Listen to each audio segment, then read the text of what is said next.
Hello everyone, this is my friend Marle. You probably definitely know who she is. And today we're going to be talking about 5 myths about women in poker.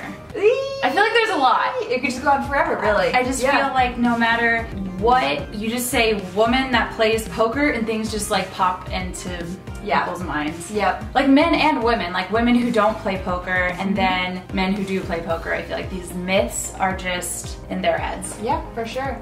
So number 1 is like the obvious. It's obvious. This is like my number 1 crusade. Like women don't have sex with men to get staked in poker. I think that's just like, I've only done it 4 times, but those are like the exceptions to the rule. No, seriously, like this is like a thing. Is like people think that women are doing sexual favors for stakes, and it's really just not the case. So yeah, and like I've noticed that guys in the poker world will talk about women in a way of like it's just really degrading and frustrating because they just make these remarks of like, oh yeah, well this girl like obviously slid into his DMs and was like hitting him up to like get staked, or like yeah, once he like won this big tournament, all these girls started talking to him, but like in return these guys talk to these girls hoping to have sex and that their success will get them sex. So it's like, it's just like this unfair bias that just drives me insane. It is, yeah, it's crazy. I mean, I will say that we do have some advantages. Like, oh no, it's not that we don't have advantages. That's not what I'm saying at all. Guys want to, I think guys are more apt to stake a woman who's maybe equally as good as a man, but because they just like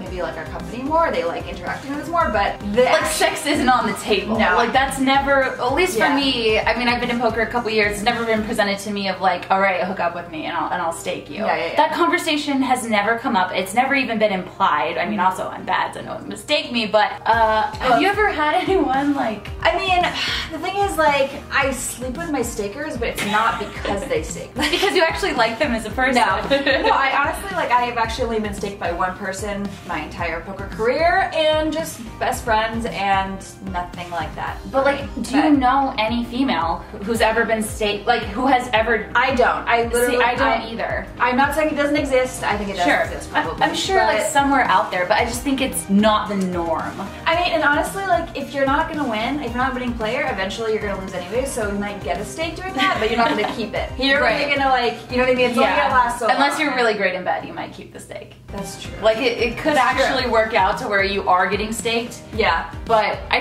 feel like it doesn't happen as often as people might think. So that's number 1. Number 2, oh, I love this one. It's that women are not able to bluff in poker. And I think that this might be something that is more common in lower stakes. I'm not sure about higher stakes, but I know that like anytime I'm playing in like 1-2 or 1-3 with people that aren't regular players, they just have this assumption that I always have it. And I love that. Like I love sexist poker because it works out for me, but like anytime there's an ace on the flop, and I always see that just because they're gonna assume that I have an ace. And I never have the ace, but they always think I do, and they always just fold, and I'm like, great, okay, cool. Yeah, I think that like definitely women, especially like in the beginning, like a lot of them tend to like veer on like the too tight side. Okay. But like I think that they use that to their advantage, and I think that like they could just pick good timed bluffs because you know like people just like think that we just are under bluffing. Like that's just kind of. And maybe we are under bluffing, or when I say we, I mean other people, because I probably way over bluff. But I know that's a problem. On the other end of the spectrum. It's just fun to do, so I find like I'm just always like, can I trick him? Can I trick him? Yeah, like, I just love that feeling. That's I mean, plus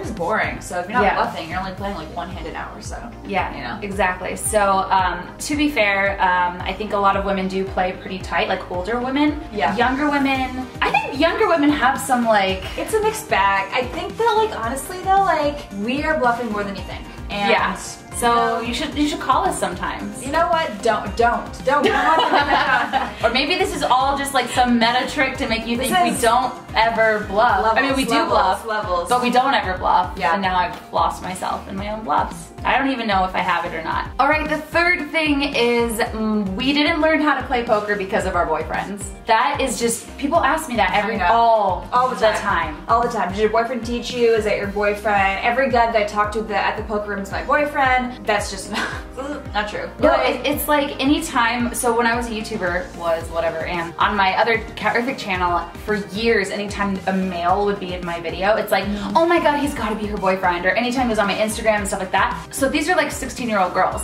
50-year-old men do the exact same thing at the poker table. Anytime like a man's talking to you, anytime you're texting someone, it's like, oh, are you texting your boyfriend? Oh, are you texting him hands? Like, is he teaching you how to play poker? And it's just like, it's so annoying because my grandmother taught me how to play poker when I was a child, and I've never had a boyfriend who's played poker. So yeah, I mean, it's funny, even if we have a friend, actually guys think that we're dating a lot of times, or me and my other girlfriend who plays poker are like, oh, we have to be gay. We have to be gay. Like, I think, you know what, I think maybe we're catching on to something here, that men just like sex, and they just like want to assume that everything is sexual. Like, nothing can be platonic, nothing can be friendly. Like, no. What, did you get into poker because your wife was into poker? Yeah. Like, if we started asking guys that at tables, they would be like, they would just, I never hear anybody say that. What? No, they would never say that. Never. Never. Never.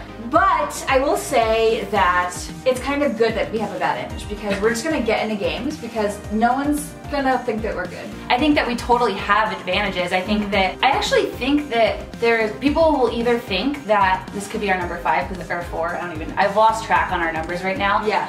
Because I'm so good at math. There's, I think, this mindset of either women are, it's either a huge disadvantage or a huge advantage to be in poker. And I think it's just this like, I think it's both. I think there's good and bad, because on one hand, it's like we get way more attention at the table than men do, which can be frustrating at times, because sometimes you just want to be invisible at the table and play. But if you're a female at the table, you're never going to be invisible. It's true. It's so like, true. Like, you sit down. And you know what? I'm an introvert. I know you're an introvert.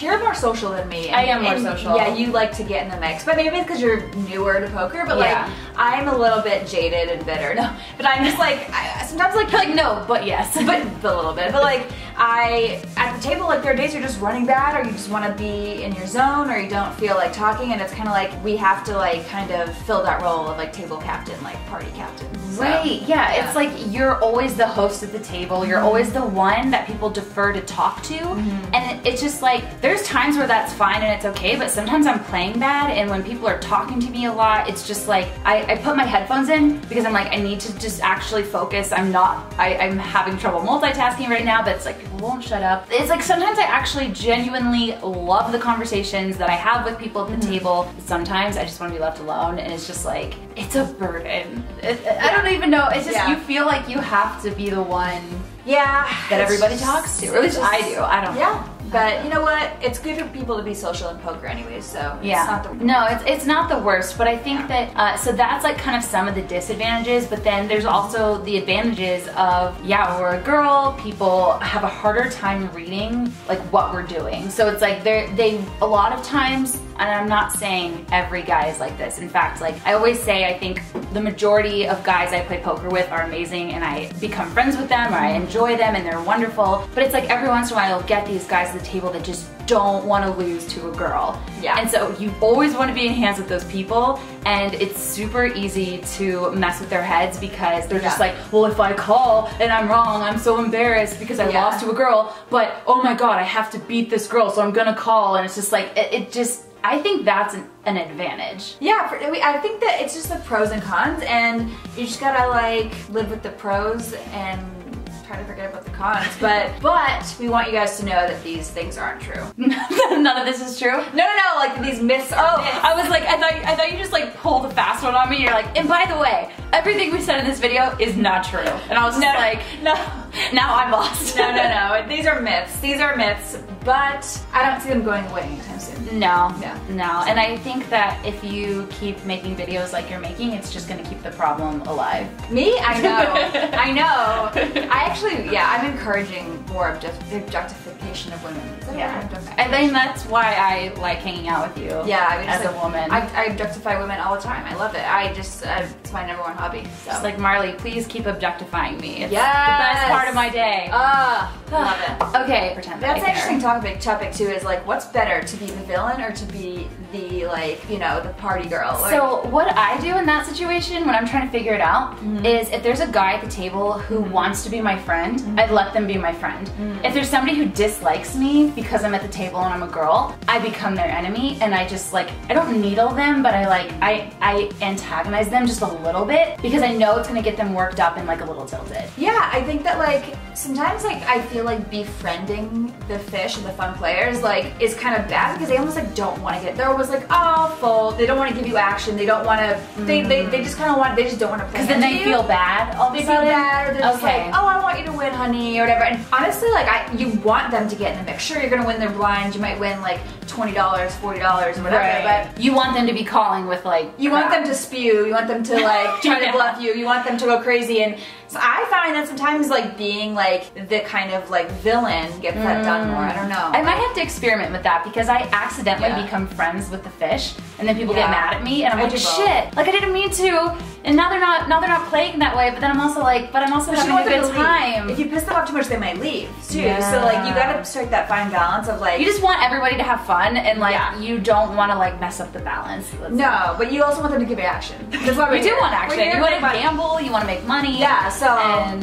it's so hard, but yeah. Table dynamics, man. Definitely different as a girl, but not quite a tangent a little bit. Yeah, whatever. Who cares? No, I like it. Yeah. I liked that tangent. Women poker players, you can't just put them all in a box and assume that they're all one way or another, because it's just in the same way that I can't look at a male poker player and say all men do this in poker or all men play like this in poker. It's just not true. They're all different. It's so funny how that happens because people tell me all the time, in complimenting ways, they'd be like, oh, you're better than so and so, or like, or I've heard so many times like, you're actually, one time this guy told me at the table, you don't know the story, like I was at Live with the Bike and this reg was like, oh, Marle, she's the best player in Vegas, and my friend was like, what? And I was like, what? And I was like, it's not true, we were close, and he was like, yeah, the best woman, and I was like, so like it was like assumed that I'd only be compared to other women or something, and I was like, what do you mean, like that was on Live with the Bike? Yeah. Oh my gosh, that would annoy me so much because it's like I'm just I'm a person, like, and I feel like that happens less and less as you go up stakes. I think that's what I was saying in the beginning. And the better players don't. Like better players are just gonna treat you like anybody else, and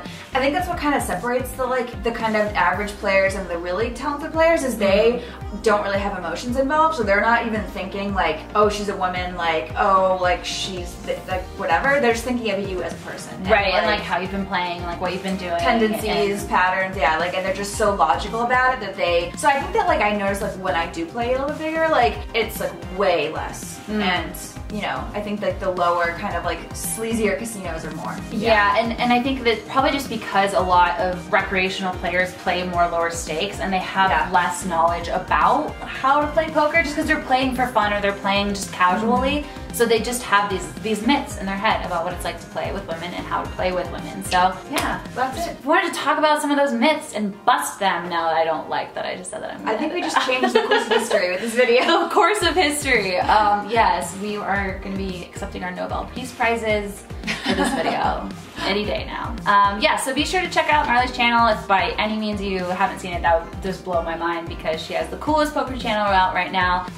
Follow her on Instagram, Twitter. I'll put all her information down below. Let us know in the comments, what do you think about women in poker? I'm opening it up for that. I want to know how you view a woman when they come to the table. Women, you can answer this too. It's not just for men. I want to know what your thoughts are. When a woman sits down at a table and you see a woman playing poker, do you judge her differently? Do you pay more attention to her, the way that she's playing? Do you judge her more harshly? Are you more forgiving? These are just thoughts. These are thoughts, so we can it's interesting. It's really interesting. So I feel like we'll talk about this stuff as time goes on. I was about to say, we're going to be starting a podcast together. We're definitely starting one. So yeah, we can plug it because we're definitely doing it. We're doing it. We just don't know where it's going to be living yet. Reveal? I guess this is the big reveal. No, I think this is not our big reveal. This is our quiet reveal at the end of the video. It is happening. Yes, for sure. We are working out the the details this next 3 weeks. But we're going to be talking about things like this, like so many other things in poker. In a little bit longer form, probably focusing on like certain topics in a longer thing. This is like a bunch of stuff in 15, 20 minutes. But yeah, we're going to be doing a podcast together, so stay tuned. Be on the lookout for it. We'll obviously be shouting it out on all of our social medias and videos once we know exactly where this podcast is going to be living, what it's going to be called, all of that. So stay tuned. Okay, I think that's it. All right, guys. Bye.